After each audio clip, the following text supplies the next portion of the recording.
श्री स्वामी समर्थ. जय जय स्वामी समर्थ. ओम नमो भगवते वासुदेवाय पुरुषोत्तमाय. अधिक मास महात्म्य अध्याय 25. सर्व मासामध्ये सर्वात पवित्र पुरुषोत्तम मास, आणि या पुरुषोत्तम मासामध्येच पुण्यकर्म करून माता पार्वतीनं भगवान शिवाला प्राप्त करून घेतलं होतं. हीच कथा या अध्यायामध्ये आपण श्रवण करणार आहात. श्री गणेशाय नमः. ऐका भाविक जनसकळ, मल महात्म्य अतिरसाळ. श्रवण केली या तात्काळ, झडे कलिमल निजनिष्ठे. साक्षात लक्ष्मीनारायण तयाचा संवाद जाण. एरलापनिका नव्हे जाण, करा श्रवण भावार्थ. स्नाने नाथ व्रते नाथ दीपदाने नवा पुनः. पूजनेन तू विप्रस्य तथा गोपूजनेन च. या अधिक मासामध्ये स्नान, व्रत, दीपदान, सर्व प्रकारचं दान, ब्राह्मण पूजा, भगवान विष्णूंची पूजा, गोमातेचं पूजन, यातील जमेल ती पुण्यकर्म, व्रतवैकल्य मनोभावे जो करेल, भगवान पुरुषोत्तम त्याला प्रसन्न होतात. त्याच्या जीवनातील पापाचा नाश होतो. भगवान विष्णू माता लक्ष्मीला पुढे म्हणाले, सकळ तीर्था माझी प्रयागपूर्ण. किंवा शस्त्रा माझी सुदर्शन. वेदा माझी सामवेद जाण. श्रेष्ठपणतया ते व्रता माझी एकादशी. सप्तपुरी माझी काशी. उत्तम स्नान गंगेसी. भागीरथीसी जेवी घडे. पुराणा माझी श्री भागवत. अर्था माझी भगवद्गीतार्थ. शास्त्रा माझी वेदांत निश्चित. मासात मलमासहा या माझी उत्तमोत्तम प्रकारी. संपूर्ण दानाते जो अंगीकारी. सदा सर्वदा मनोच्छाव स्वीकारी. तरी जन्म फेरी निवारे. स्नान दान होम जप. स्वाध्याय ऐसे जे तप. मलमासी करिता अमुप. तरी नासे पापतयाचे. दीपदानादि विप्रसेवन. भावे कीजे ब्राह्मण संतर्पण. दानवस्तू कीजे दान. तरी पावे सदन तो माझे. सर्व तीर्थामध्ये प्रयाग संपूर्ण तीर्थ आहे. शस्त्रामध्ये सुदर्शन चक्र, वेदामध्ये सामवेद, व्रतामध्ये एकादशी श्रेष्ठ आहे. स्नानामध्ये गंगेचं स्नान उत्तम आहे. पुराणामध्ये भागवत पुराण, अर्थामध्ये भगवद्गीता, शास्त्रामध्ये वेदांत शास्त्र. तसा सर्व मासांमध्ये मलमास हा सर्वश्रेष्ठ आहे. या मलमासामध्ये जो कोणी स्नान, दान, जप, होम, हवन, ब्राह्मण पूजा, विष्णू पूजा मनोभावे करेल, त्याला विष्णू लोकामध्ये स्थान मिळेल. कितीही मोठं पाप त्यांनी करू द्या, त्याचं पाप क्षणामध्ये भस्म होऊन जाईल. माता लक्ष्मी मग भगवान विष्णूंना म्हणाल्या, स्वामी, या महिन्यातील दान, स्नानाला जर एवढं महत्त्व असेल, तर मग एखादं व्रत जर या महिन्यामध्ये केलं तर त्याचं महत्त्व काय आहे ते कृपा करून मला सांगा. तेव्हा भगवान विष्णू म्हणाले, ऐक कमळ लक्षणे वरदे. पुरातन इतिहास शुभदे. अरुंधती आणि पार्वती संवादे. सुखप्रद श्रवण करी. एकदा कैलासाप्रती जाती झाली अरुंधती सती. नमोनिया पार्वती प्रती. अनुवादा संतोषे. तव तो मलमासाचा दिवस. प्राप्त होता त्या समयास. अरुंधती वदे देवीस. ऐक वचनास माझिया. तू तव जगत्त्रय जननी. साक्षात आदि भवानी. सदा वससी सन्निधानी. खटवांग पाणी वश्य केला. कवन पुण्याची या कोटी. पूर्वी आचरलीस गोमटी. ते मज निवेदी हातवटी. बोलता होटी लाजे मी. मी तव ऋषी भार्या सत्य. तुझ लागी सर्व असावे श्रुत. परी नेण तपणेस असे पुसत. न यावे कोपा ते मज लागी. मास पक्ष वर्षे दिन. कोठे नव्हे तुझे आगमन. टाकून या कैलास भुवन. कोठे न जासी शुभानने. वृद्ध भ्रतार सदांचा पाही. भस्मोद्धारण सदा देही. सुगंध द्रव्याची वार्ता नाही. लवथवीत गजचर्मे. उदक प्राशना तुंबिनी फळ. भक्षावया पात्र नरकपाळ. ऐसे असे परी त्रैलोक्यपाळ. मनती अचल अविनाशी. ऐशी अविनाशकाशी. कवन पुण्य जोडले तयासी. ते कृपा करुणिया मजसी. संकलित अर्थासी वदावे. भगवान विष्णू मग माता पार्वती आणि अरुंधतीचा संवाद माता लक्ष्मीला सांगू लागले. एकदा कैलास पर्वतावरती अरुंधती माता पार्वतीला भेटण्यासाठी गेली. तिने त्यांना नमन केलं. मलमासाचा तो महिना सुरू होता. अरुंधती पार्वती मातेला म्हणाली, तू जगत जननी आहे, आदी भवानी आहे. भगवान शिवाच्या तू नेहमीच सान्निध्यात असतेस. तू असं कोणतं व्रत केलं होतं? भगवान शंकराला तू कसं प्राप्त केलं? कैलास भुवन सोडून तू कुठेही जात नाही. तुझं संपूर्ण ध्यान भगवान शिवाकडं असतं. आणि भगवान शंकर ज्यांना तू प्राप्त करून घेतलंस त्यांना काय आवडतं? त्यांना भस्म आवडतं. अंगावर वाघाचं कातडं, सुगंधाचा पत्ता नाही, भक्षण करण्यासाठी पात्र, रानावनात अरण्यात रमणारे भोलेनाथ भगवान शिव यांना तू कसं प्रसन्न केलं? असा अविनाशी त्रैलोक्यपालक तू कसा मिळवलास? मला कृपा करून सांगावं.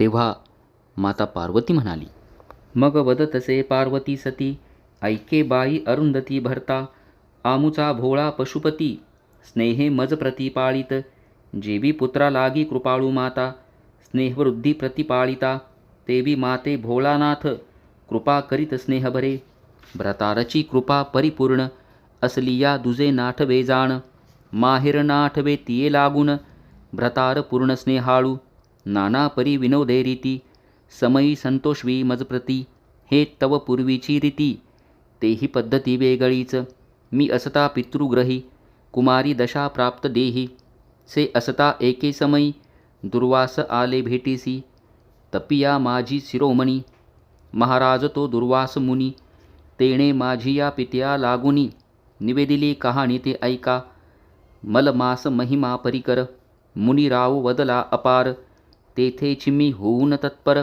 श्रवण रंध्री अकर्णिले. पार्वती माता अरुंधतीला म्हणाल्या, माझे पती भोळे आहेत. जसं लहान मुलाचं त्याची आई पालन करते, अगदी त्याच स्नेहपूर्वक त्याच प्रेमानं ते माझं पालन करतात. असा पती जर असला, माहेरची आठवण कोणाला येईल? या बाबतीत मी खूप भाग्यवान आहे. कधी विनोद सांगून वेगवेगळ्या प्रकारे ते मला आनंदी ठेवतात, सुखी ठेवतात. मी माझ्या पित्याच्या घरी असताना एकदा दुर्वास ऋषी तिथे आले आणि त्यांनी मलमासाचा महिमा त्यांना सांगितला आणि तोच महिमा मी ऐकला. संपूर्ण महिनाभर पुरुषोत्तम मासामध्ये दुर्वास ऋषींनी सांगितल्याप्रमाणे मी सर्व व्रतांचं आचरण केलं, सर्व पुण्यकर्म केली. माझ्या वडिलांनी या व्रताचं उद्यापन केलं, ज्यामुळं भगवान शिव प्रसन्न झाले. तया पुण्ये करुणी जाण, प्रसन्न झाला त्रिनयन, अर्धांगी ठाव देई म्हणून, वदता तथास्तु असे म्हणे. तोची व्रत प्रभाव फळला, शंकर ऐसा पती प्राप्त झाला. मलमास महिमा परिकर, न भूतो न भविष्यती, ऐसे सांगता पार्वती, बोलती झाली अरुंधती, म्हणे कृपा करुण मजप्रती, व्रतपद्धती निवेदे पै. मी व्रत संपादिन, भावार्थे जाण आचरेन, विना व्रते दाना विण, निरर्थक जाण जन्म हा, ऐसे बोलता विनयवाणी, ऋषी भार्या शिरोमणी, मग बोलती झाली भवानी, तेची श्रवणी परिसवू. पार्वती माता म्हणाली, माझ्या पुरुषोत्तम मासातील व्रतामुळं भगवान शंकर प्रसन्न झाले आणि तुला माझ्या अर्धांगीचं स्थान मिळेल असं त्यांनी मला वरदान दिलं. हे ऐकून अरुंधती म्हणाली, कृपा करून पार्वती माते या व्रताची पद्धत मला देखील सांग, मी देखील हे व्रत मनोभावे करेल. पार्वती माता अरुंधतीला म्हणाल्या, हे व्रत करायला अतिशय सोपं आहे, फक्त ते मनोभावे करायला पाहिजे. मलमासामध्ये संक्रमण नसतं म्हणून पर्वकाळ उत्तम गणला जातो. पर्वकाळी दानधर्म करावा म्हणजे धनाची शुद्धी होते आणि आपल्या पापांचा नाश होतो. ज्या प्रकारे आपण दानधर्म कराल, व्रताचं आचरण कराल, त्याच प्रकारे या व्रताचा आपल्याला लाभ होईल, आपल्याला फळ मिळेल. परी या मलमासाच्या ठाई, संक्रांती ये ठावेची नाही, म्हणून असकृत पाही, म्हणती जाण निश्चयेसी, म्हणून पर्वकाळ उत्तमोत्तम, येथे कीजे दानधर्म, तेणे योगे पार्वती रमण, निजधाम वैकुंठी, येथे जे जे जैसे दान कीजे, स्नानविधी आचरिजे, तैसे तैसे फळ पाविजे, सायास न करिता अनायासे, ऐसे वाक्य वदता गौरी, एरी मागुती नमस्कारी, मस्तक ठेवी चरणावरी, म्हणे कृपा करी स्वामिनीये, तरी मलमहिमा अनुपम्य, मज निवेदावा संपूर्ण, तुम्ही केले व्रत तेही जाण, करावे कथन मज लागी, स्वयं अंगीकारीन, तया व्रता लागी आचरेन, एतुके देई कृपादान, करी पावन जननीये, ऐकोनी ऐसी या वचनाते, उमा निवेदितसे येते, म्हणे ऐके संपूर्ण व्रताते, जे मी आचरले भामिनी, तेची कथिते तुज लागुनी. प्रातःकाळी स्नाना ते सारुणी, चंद्रमौळी ते नमस्कारुणी. बैसे पूजनी आदरे. अरुंधतीनं पार्वती मातेला नमस्कार केला आणि म्हणाली, कृपा करून मला हे व्रत विस्तार करून सांगा. तुम्ही हे व्रत कसं केलं ते मला सांगा. पार्वती माता म्हणाल्या, षोडशोपचारे पूजा समस्त, साहित्येसी यथास्थित. काही न्यून पदार्थात, उणे पडो नेदी सर्वता. मग अश्वत्था तळी आसन, घालून बैसे निवांत मन. तेथे गौरी पंचकाते स्थापून, करी पूजन यथाविधी. गौरी पंचक माझी ये माते ते, मज आंदन दिदले सेतियेने. करी तसे तेची मी पूजन, भाव धरुणी अवधारी. पंचामृत पूजा सोपस्कारी, नित्य पूजिती पंचगौरी. धूपदीप पुष्पे नानापरी, अर्पी निर्धारी पूजनी. सौभाग्यादी वत्सरे कज्जल, अर्पी दक्षिणेसी फलतांबूल. नैवेद्य षड्रस सुपरिमळ, अर्पी निर्मळ भावार्थे. ऐसी पूजा संपूर्ण मासवरी, करी तसे जाण मी सुंदरी. मग उत्यापनाते स्वीकारी, तेही परी अवधारी. पाचारुणी विप्रपंचकाते, सहदंपत्यासी त्याते. वस्त्र अलंकारादी संहिते, भोजनाते षड्रस. ऐसे करिता उद्यापन, विप्रे दिदले आशीर्वचन. अक्षयी सौभाग्य नवे खंडन, साधिले पूर्णव्रतासी. ऐसे संपूर्ण मासवरी जाण, मौन्येची एकभुक्त करुण. व्रत साधिले संपूर्ण, फलपूर्ण प्राप्त झाले. माता पार्वती मग अरुंधतीला सांगू लागल्या, मलमासातील प्रत्येक दिवशी मी या व्रताचं आचरण केलं. छोटीशी पूजा केली, मौनाचं पालन केलं आणि एकभुक्त राहून हे व्रत मी आचरलं. रोज प्रातस्नान करून भगवान शंकराच्या चरणावरती आपला माथा टेकून त्यांचं दर्शन घेऊन मी या व्रताला सुरुवात करत असे. जमिनीवर आसनस्थ होऊन गौरी पंचकाची स्थापना करायची. जे मला माझ्या मातेनं आनंद दिला आहे अशा या गौरी पंचकाची पंचोपचारे मी पूजन करायचे. शुद्ध जलानं स्नान, पंचामृत स्नान, धूप दीप नैवेद्य पुष्प सौभाग्य अलंकार काजल वस्त्रे अर्पण करून मनोभावे रोज गौरीपूजन करायचं. संपूर्ण महिनाभर अशा पद्धतीनं गौरीपूजन केलं. एकभुक्त राहून उपवास केला, मौन व्रताचं पालन केलं. 1 महिन्यानी या व्रताचं उद्यापन केलं. ब्राह्मणांना आपल्या घरी आमंत्रण दिलं. त्यांना वस्त्र अलंकार स्वादिष्ट भोजन देऊन तृप्त केलं. ब्राह्मणदेवांनी मला त्यावेळेला आशीर्वाद दिला, तुझ्या अखंड सौभाग्यास कधीच खंड पडणार नाही. ज्या स्त्रिया या व्रताचं मनोभावे आचरण करतात, विशेषतः मलमासामध्ये, त्यांना संततीप्राप्ती होते, पुत्रप्राप्ती होते. त्यांच्या घरामध्ये अक्षय संपत्ती त्यांना प्राप्त होते. स्वतः भगवान शिव त्यांच्या सौभाग्याचं नेहमी रक्षण करतात. असे हे संपूर्ण व्रत अरुंधतीने श्रवण केलं आणि ती आपल्या घरी आली आणि हे व्रत आचरण्याचा तिने प्रण केला. संपूर्ण व्रत प्रभावी ऐसा, अरुंधतीने आकर्णिला सौरसा. नमोनी उमेच्या चरणरजसा, पुसोनी ग्रहा पातलीसे.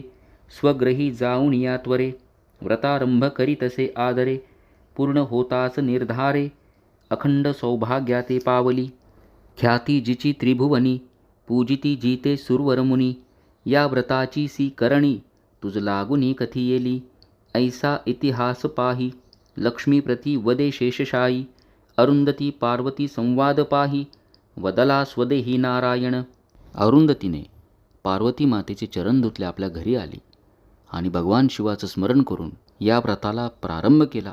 मनोभावे हे व्रत पूर्ण केलं, त्याचं उद्यापन केलं, दानधर्म केला आणि तिला अखंड सौभाग्य प्राप्त झालं.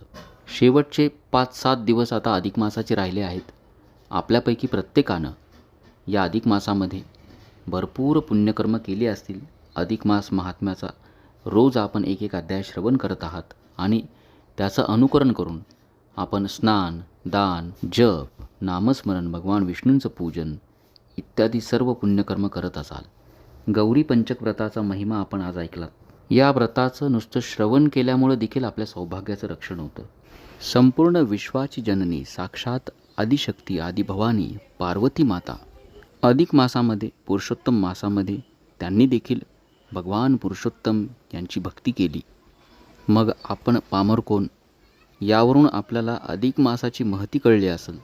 आता अविश्वास अंतरी ग्रंथीन धरावा निर्धारी, तेची वर्णू आता परी कथा बरी उत्तराध्यायी. स्वस्ति श्री मल महात्म्य ग्रंथ पद्मपुराण सारोद्धार संमत मनोहर सुत विरचित 25तमोध्याय गोडहा. श्रीकृष्णार्पणमस्तु. श्री स्वामी समर्थ.